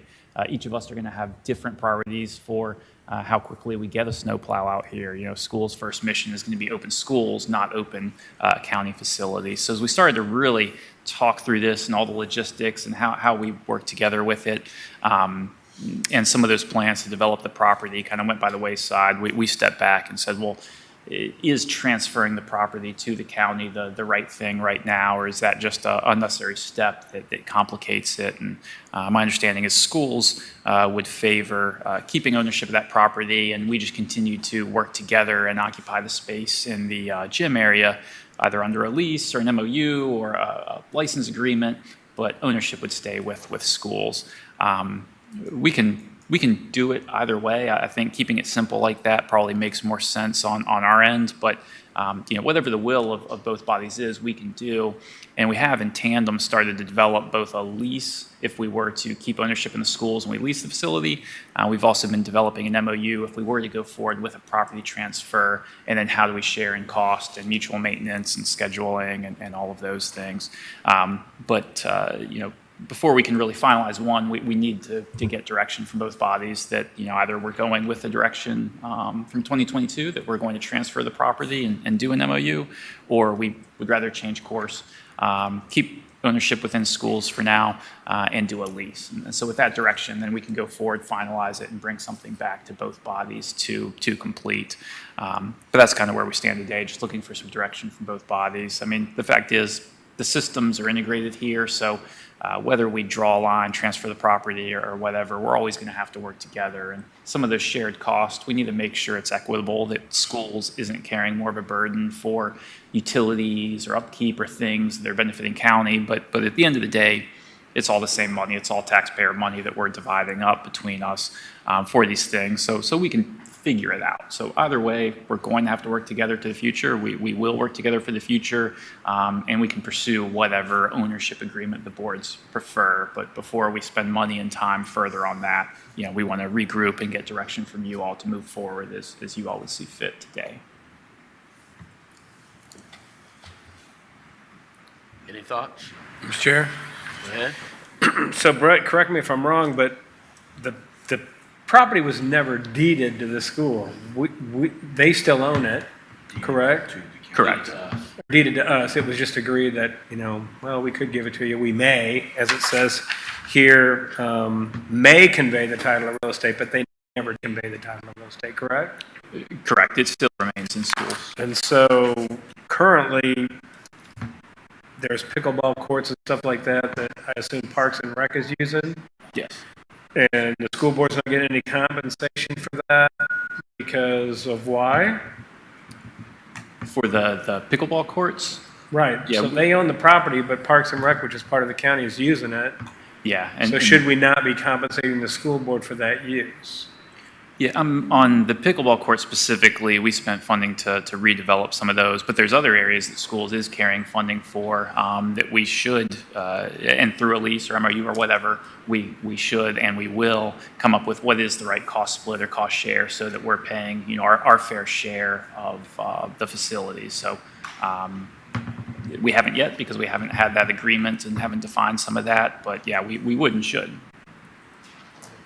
Yeah, because I mean, I'm of the opinion if they never deeded it to us, let them keep the property, and then we just figure out the cost sharing portion, and that would be clean and simple, in my opinion. Clean and simple. Mr. Chair, Go ahead, Mr. Taylor. Mr. Chardon, can you explain the difference, maybe the legal difference between a lease and an MOU, just so we can have clarity on, are we talking semantics here, or is there really a true difference between the two? I think they would both be very similar, and again, the drafts we've done, a lot of the stuff, whether we own it, you own it, or lease from you, a lot of the systems just by the nature of design can't be separated. The HVAC, the boiler, chiller, all that is for the foreseeable future going to be one system that serves both entities. So it would be addressing those things. How do we share, and not just the utilities, but when those need upgrade or repair, what percentage is borne by the county and what percentage should be for schools? Yeah, I understand what we're trying to accomplish, either by a lease or an MOU, but is there a difference, or are they just synonymous terms? Like, why would we want to do a lease, or why would we want to do an MOU, or are they the exact same thing legally, accomplishing the same task? Yeah, they get to the same end goal. The lease would be if you all retain ownership, then we would do a lease as essentially a tenant of the property.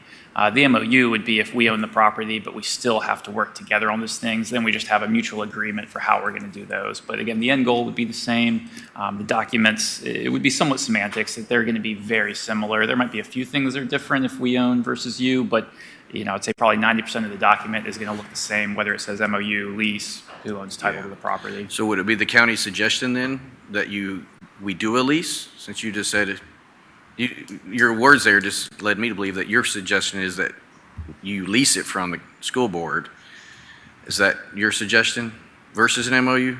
Yes, yeah. So when we were talking about transferring the property previously, that's because we thought we were going to be substantially developing more of it. That's not the case currently. It could change one day and we could revisit that, but for now, a lease would cover us. It would keep it simple. It would avoid the cost of having to do a survey, and then if one day you all wanted to expand or do something out here, then we would just have to deed it back to you all. So I think for the foreseeable future, the way we're both using the property is probably to continue. So this would be the simpler. You all just keep the property, we do a lease, and then as things change, we're certainly going to work together and reevaluate that. But I'm not sure there's a compelling interest why we have to hold title to half of the property today. Okay. Mr. Chairman?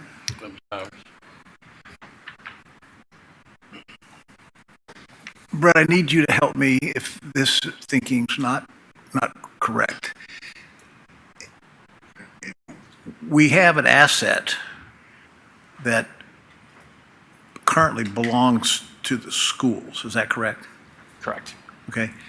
And so, and ostensibly, it belongs to the county. It's a county asset. Are we, if we do a lease, are we not leasing and paying for something that the taxpayers have already spent and bought? And is the lease not tantamount to just a transfer of funds from the county to the schools? I've not seen anything from you in terms of what the lease payment would be. So I don't know, but I assume if it's a lease, there'd be something we would be paying for. Yeah. And why are we paying something an asset that the taxpayers already own? It seems counterintuitive to me. Mr. Chardon, can I chime in? Two different entities, yeah. The residents of the county are the ones who ultimately, I guess, are the ones definitely funding it. But we're talking about two different boards here, two different entities. So the school board owns the property. County, the Board of Supervisors is currently using parts of the property and will continue to do so. But a lease would allow there to be contractual agreement of how that property is going to be used, how the funding for those things are going to be handled. So the county, yes, taxpayers are still funding everything, but there needs to be legal language so that we know how both entities working on the property are going to carry out business. Dr. Taylor, I thank you, and I understand that. But whether it's a lease or an MOU, we still have the same complications of how to split the baby. We still have the same problems. So they're not going to go away either way. Sure.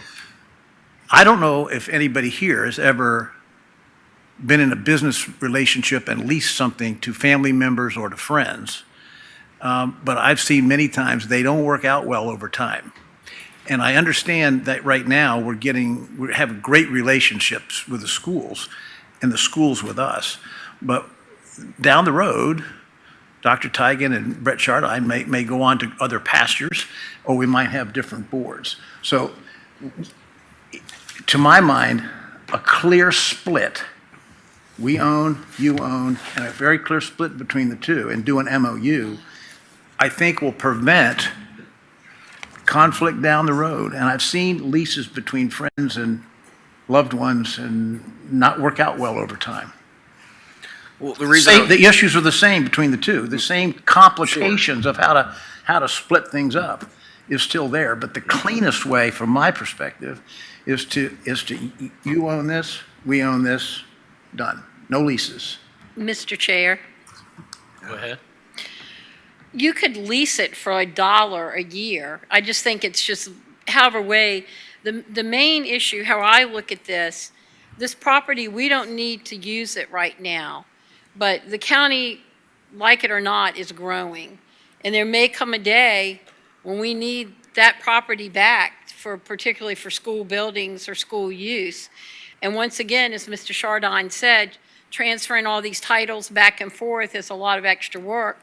You know, the way I look at it is MOU, lease, whichever is the cleanest legal way to do it, is basically let the county keep using it, and basically we just need you to pay the cost of its operating. We don't want to be paying the utilities on it. We need some kind of agreement on the paving of the parking lot, you know, and that's what we need to figure out, because basically you guys have been using it, I think now for 2 years, and we haven't collected any money for that. That's been coming out of our budget. Ms. Hurt, Yes. I'm not saying that the MOU wouldn't involve some money coming from the county to reimburse the schools for those things, but you just mentioned you could lease it for $1. If that's what you're proposing, then I accept. I accept and I encourage it. I will not allow that. Plus expenses. I didn't think Plus you would. expenses, excuse me. Yeah, Plus and- expenses. I'm just saying that And we're not back trying to make a expenses. profit off the county. We're just trying to get the costs covered for what we've been paying to take care of it. We just need you guys to pay for that now. Because we can't keep paying for taking care of that. We can't keep having our personnel having to answer fire codes and that sort of thing. So that's the whole intent, is just to take the cost of that property off of our backs and put it where it should be. It's, you know, the county, because it's being used for recreation and stuff. Please, Chair. I have excuse me. I have no objection to us, the county, reimbursing the schools for that. That's just fine. A lease downstream, I would suggest, could end up being problematic. Okay. That's all. I don't know, just whatever legal way is the best to do it, to get the cost of that, you know, the daily operating cost of that property to be covered by you guys and not the school. Mr. And Chair. I agree with that. I agree with that. Mr. Chair. Ms. Smith, Oh, I'm sorry. Mr. Chair, first of all, I'd like to ask Dr. Tigan if she has a feeling on the difference between a lease and an MOU. If you'd answer that first. I'm going to defer to Brett's definition. I mean, I think it's semantic somewhat. I mean, lease usually means someone else owns it and you're living in it. And so, you know, I think the big thing is that there's a misconception that it's about quantity of money that's passing hands just because you're utilizing the building. It truly is about, you know, the cost of operating the building. And so, you know, I'm not sure what term is best used for that. It's, you know, I'd equate this to like where the parents and the 18-year-old, and we've said, now you're going to pay rent because you haven't gotten it, you know, if you want to continue living in our building. You know, but we're doing it, you know, in a loving way. So we're not trying, there's no one, schools or county, who's looking at there's a cost for just having the building. It is literally the cost of operating the building. Mr. Chairman, And So can however I ask best we Part do B? that. I'll certainly defer to you. Part B. Part B, can we ask the attorney that's sitting right here? I was getting ready to do that. That's what I was going to do. Stole my thunder. So is this on? Yep. Okay. I mean, yes, a lease is more formal than an MOU, but I think it's semantics, like that might not be the right word for what we're trying to do, sounds more like an MOU. Mr. Chairman? And if the lease is for $1, then what's the real value of the lease? So I think it is semantics based on the conversation. Can you ask them? Ms. Ward was next. Basically, that's what I was going to do. I was going to ask you as the county attorney to help give a clearer definition for that. But then also, just to reiterate, it's not the fact that, the school and this particular board is wanting to profit from the county, because again, it's just moving one bucket of money back and forth. But basically, it's just the operational expenses of it. So, because currently it is coming out of our budget to rent, to pay for the utilities and maybe parking lot improvements or even snow cleaning, removal and such. But if just, it's an ask to help with to offset some of those expenses so that it's not coming out of our budget, so that we could take that money and refocus it back into our schools as to what we need on the education side. Mr. Chairman? Ms. Powers. Whether it's a lease or an MOU, the issues of reimbursing the schools for what we use is the same. And the difficulty of how to split the baby is the same. You generally care for what you own as opposed to what you rent or lease.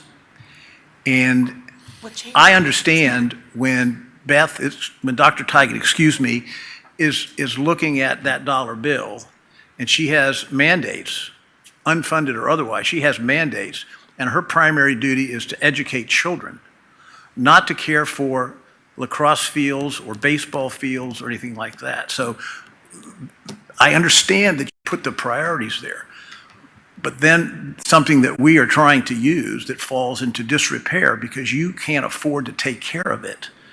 If we own it, we're going to take care of it. We're going to take care of it. Hey, Mr. Chair, Then Mr. Kenny. so let me ask you this. Do we own the county, there's Board of Supervisors, School Board, do we own anything? We don't own anything, do we? We don't own the pickleball courts, we don't own anything. This all belongs to the school board, correct?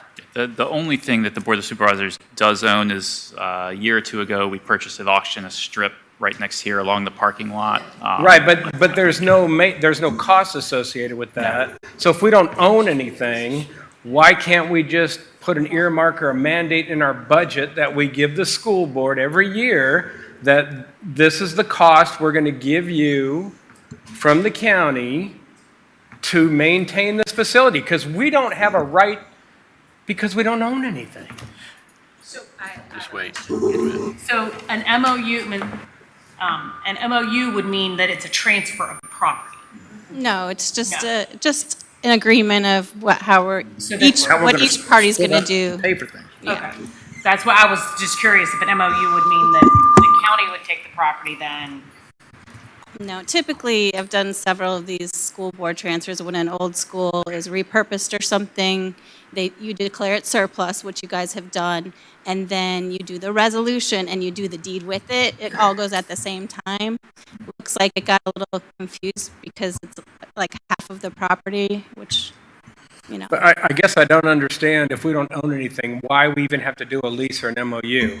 If the school's got to spend $1 million a year to maintain the property, we just give them an additional $1 million a year in their budget that they request from us, and you're done. May I? yes. I think part of it is that when you have an MOU in this situation, it would allow you to say, even if it's our property, if Parks and Recs wants the pickleball courts a certain way because, they're looking at tourism and different avenues to bring revenue into our county to help reduce the stress on the taxpayers. And so we want that to happen as much as you all do. And so that maybe part of that MOU could be that those are things that the county maintains to the level they want them maintained for the reason they have them. And so, I think those are all things that we would work out through an MOU. And I think there is collaboration and an understanding of what the goals are, both of Parks and Rec and schools, between, Brett and myself and our teams. But so the other question then is there is a capital improvement project request from the school for quite a bit of money to tear down part of this facility. So that's, It's not part of this. A part of it.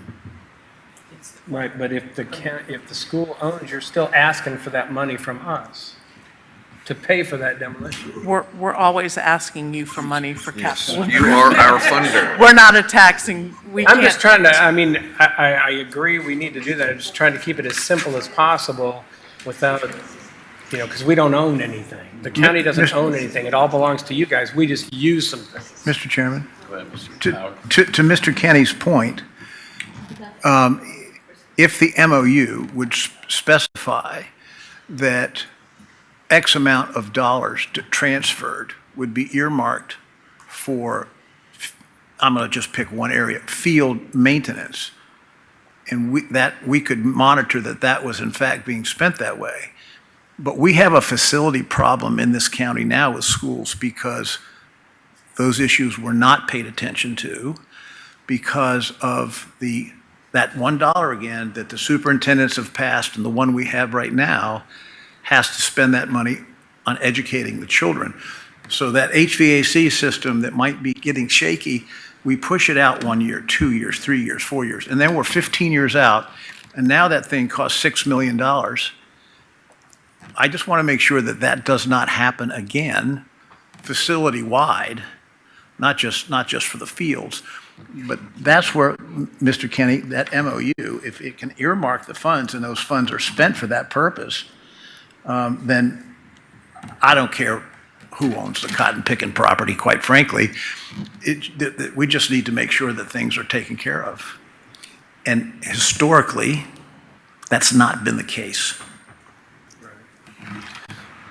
Mr. Chair, if I could comment on that. Mr. Paris, I agree that there's always going to be a friction when two parties are trying to work together over a piece of property. So regardless of whether we have a lease or an MOU, you own it or we own it, there's always going to be that friction. And so whatever agreement we come to is going to keep us bound to our original agreement. Hopefully. Should. And so my suggestion would be for our both staff bodies is that as they're working through all this stuff, that they, and I think they already have been working on this, but delineate who's going to be responsible for what. And my suggestion would be, in regards to the fields themselves, is that be a part of the county's responsibility because our purview, our passion is education and taking care of the fields that are part of our students. And what the rec league uses on these fields back here is currently part of county operations. Not going to be one of our passions, let's be honest about it. Right. So I think that should be under the county's purview. Part of our MOU or our lease agreement is that the county's tasked with maintaining the fields up to the levels that you guys deem as necessary. Those are things that our staffs can I'm with work you. together I'm with you. on that. Question for Ms. Jackson. We could keep ownership exactly the way it is now and sign a memorandum of understanding in terms of the care and feeding. Yes? Yes. And so, from my perspective, I hear the motivation of this board, and I understand Beth and Brett also in terms of their motivation. And I just want, my little vote here, I don't care. Keep it the way it is. But I need to see the MOU. Because right now, you're asking me to make decisions about things that I have no information on. If you're just looking for the kind of the head nod of which way the board these two boards want to go, my vote would be to leave it the same and let's bring the MOU on. I Yeah, agree with and- that 100%. yeah, So yeah, and that- The MOU it would be brought back later for both boards to ratify at one time, Yeah, correct? yeah. So with that direction, if that's the direction of both bodies, then, we have the green light to go ahead, fully develop it and bring it back for you all to take a look at and see. So, If I I could- agree. I think the land should stay with the with the school. Yeah, stay at yeah, So just stay, they not leave- We just what it gotta is, 'cause- come up with what our fair share would be for paying for what we use and what, whatever the MOU says. So who would be in charge of doing MOU, staff and both staffs, or? Yeah, we'll be working together on that, and then along with the county attorney, and once we have something that we think is good and workable, we'll bring it back to both bodies to hopefully adopt. Mr. Chairman, Ms. Powers? I really appreciate Brett and Beth bringing this back to us, both boards. One of the things I think is important is when a past boards, both of them have a 5-0 vote to do something, to ignore that is a bad precedent. And so I think it's going to be good that these two boards can hopefully vote again, 5-0, in favor of what we just are talking about. We can't ignore, I don't think, the votes of two boards, especially when they're by acclamation. So I'm glad to see you're correcting that. Yeah, and I would just clarify, I would say we have not ignored it. We've made good progress in separating some of the systems that can be separated. So in 2022, the buildings were both, I'd say, fully unified and created a lot of problems and costs. Since then, we've been able to separate some of the utilities, we've improved the fire. So while we haven't deeded the property, we've been doing the work that would need to be done to separate those systems, to simplify the issue, to share I used the costs. wrong So- word. I didn't Sure. mean to suggest that you were ignoring it, but the issue of the previous two boards said, let's move it over to the county, and we didn't do that. So now we're going to make that an official 5-0 on both boards, which I think right things in my mind. Yes, Yeah. understood and agreed, yeah. Mr. Chair, Go ahead, question, or, procedural question. Do we need a vote from each That's board? what I was getting to ask our attorney. Do we need a vote? Because the property was never transferred. But Do we need to, we need a vote. A reaffirmation of the Say the 5-0. just to get the process going, and then we come back, say January, and have an official vote of adoption? Okay, so we don't need to vote. Good. Okay. Let's go do something. Let's do it. Who's that question? I'm sorry. Does anybody have anything else to add? I got another pair too. All right. So I think we got that straight for now.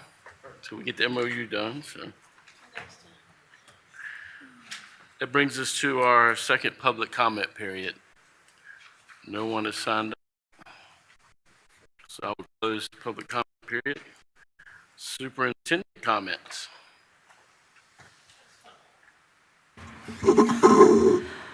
I just want to say thank you to everyone who's been involved with this process, especially with related to the PLC.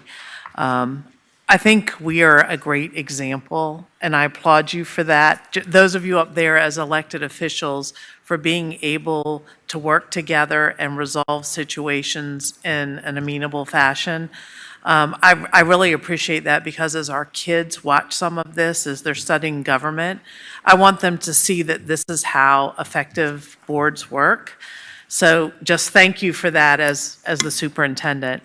I will also share that as we continue, just as things coming up in the near future, at our November 12th school board meeting, there'll be an update on assessment and accreditation as we try to grapple and work through what is proposed as the new accreditation model from the state.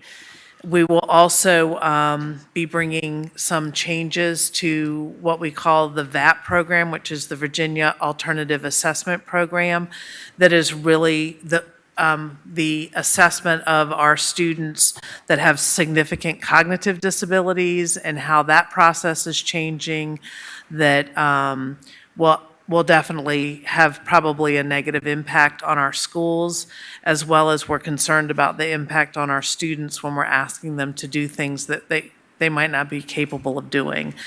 And also for what the public might be very concerned with is what the 25-26 school calendar for first read will be coming back in November. So we invite others to come and join us for those conversations and become involved.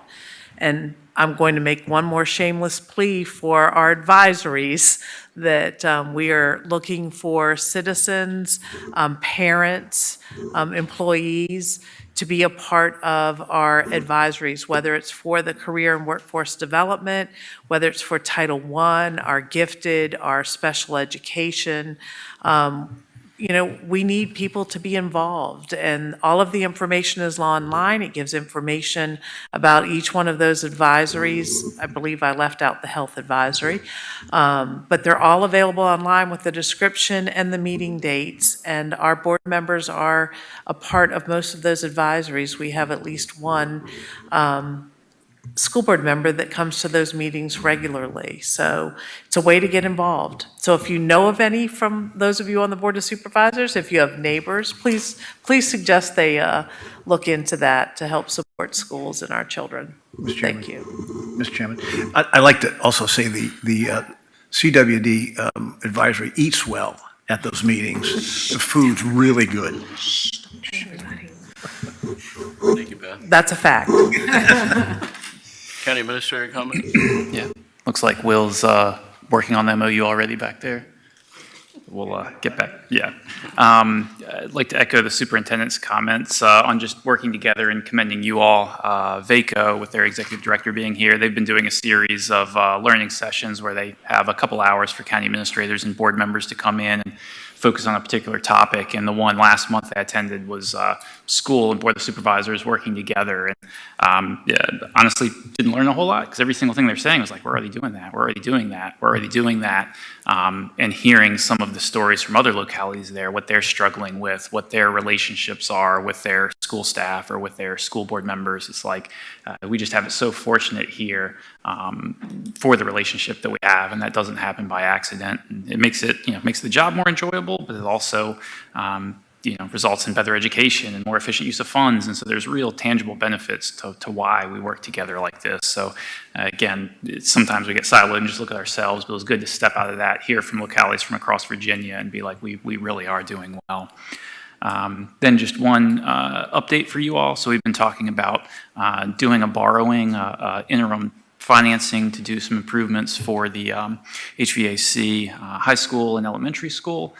We put those out to bid, a package of both 8.3 million and then another one, an alternative at 11.3 million. So the banks have been looking at that. We expect those to come back next week. So pretty soon we'll be able to follow up with you all with what the rates are, what the terms are. The board should be looking at that at their October meeting, and then it'll be back on your agenda as well as school board to endorse whatever package the board may choose to go after. But that's continuing to move along, and we'll know more on that hopefully next week to share with you. And that's all I have this evening. Turn it over to me. Yep. All right, do we have board comments? Mr. Chair, Mrs. Ward? I would like to thank both my fellow school board members and officers and along with the Board of Supervisors. I do believe that we have a great synergy that we're working together, and certainly definitely appreciate our superintendent and our county administrator. And welcome a county attorney. It's so wonderful to be able to have someone right there that we can ask these questions. So I'm really appreciating that move. On what we've learned this afternoon, just a couple of comments. With, of course, our legislation, there's so much there that, when the state mandates and or federal mandates to us to the local localities as to how to spend the money. I really hope that, that synergy will continue through legislative as well to let us have more control on our local level, as to how we spend the money and recognize the needs that we have. And I'm definitely in support of the school construction financing, that 1% sales tax. I think, I like the fact that it has a cap on it. It's only 20 years. It's not meant to be indefinite, but that way that we can use those funds appropriately. And then, of course, on the wellness side as well, is to try and keep our students both, as healthy as we can, not only physically, but also emotionally. I as our superintendent spoke, It's a really thin line. I believe we should be focusing on education, not necessarily all of the psychiatric pieces that belong or that our children and youth are going through right now. But at the same time, we have to have a balance so that the children can be in an environment or be ready to learn. But I don't want us to get too deep into that. So my comment on that would be to be very cautious. Let the professionals, again, I'm an RN by trade. I know how a physical therapist is going to come in and give orders. I know how to give PT therapy to a patient. I can assist with that. Respiratory therapist, the same as, but staying in my lane is my number one focus. So education, we need to stay in that lane as our number one focus, but again, still recognize how we can help a little bit on some of those things. And I guess with the first responder, Brett Chardon, it's a little dear to my heart. I have a son that's a police officer here in the county and a daughter that's actually a 911 dispatcher supervisor in our county. And so I see the turmoil between the two.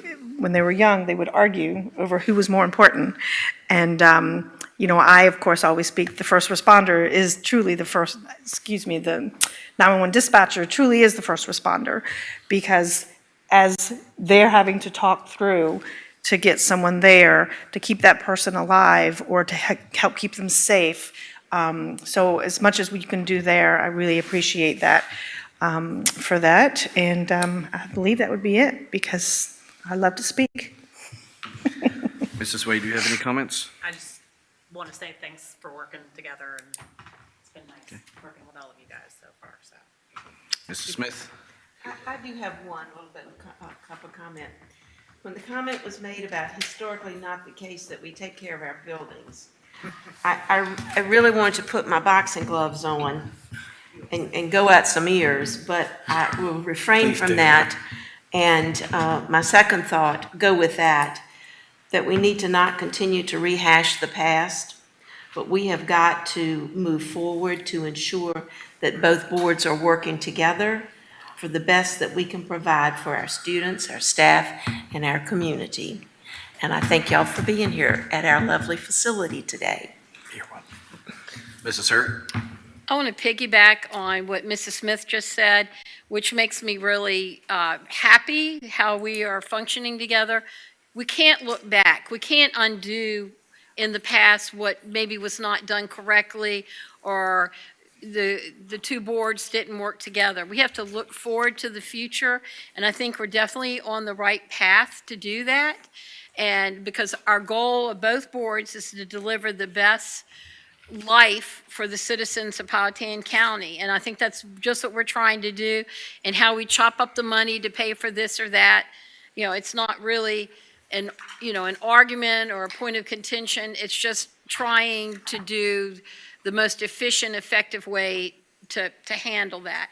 So I really commend that all of us, that we know each other and we work hard together to deliver on that, what's best for all the citizens of Powhatan County, both school, and let's not look back, let's look forward so that we can be that shining county on the hill.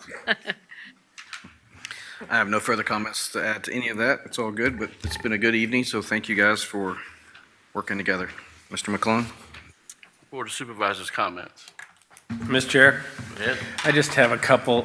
First of all, I want to thank staff for always setting this stuff up for us. You guys are so appreciated, keeping the sound going and just keeping us organized with the water and everything else.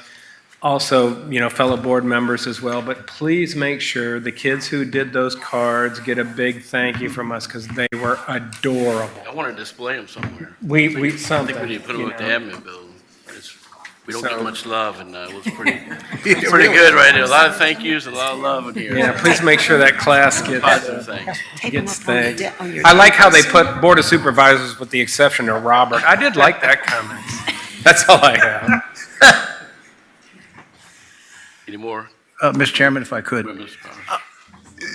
The relationships that we've applauded and how we're getting along as a school board and a county is attributable to the folks at the top setting the standard. And I want to thank you, Brett, and you, Beth, for being that example. And I just genuinely appreciate you both for that, because I think it bleeds down into the both boards as you all get along and do what's best for the kids and for the citizens of this county. So thank you very much. Anyone else? I have my boxing gloves on also. You might lose. You might lose. Mr. Chair, I would just like to say. Mr. Chair, Go ahead, Denise. I've been quiet because I have laryngitis, but I think this is just the most wonderful group of people, not just a board and not just a school, not just superintendents, not just people that help us with what we do. I think we're a great group of people, and I'm so proud to be one of them. Bill, do you have anything? I've been so good. I've been talking so much. You sure you want to hear from me? No, it's been a great meeting. So yeah, I don't have anything to add. A lot of dittos. Yeah. Again, I'd like to thank was it sixth graders that did the cards? Right, whoever did it. Fifth grade? Fifth grade. Awesome. I really do think we should display them somewhere at the admin building. So they really are nice cards. I've read them twice. I was like, yes, that's good. So enjoyed everybody working together. And the only thing I have to say is we are Powhatan, or we are one. So we've had it said at several meetings. So we are one. So I think appreciate it, what everybody does. We're waiting on the MOU. Meeting adjourned.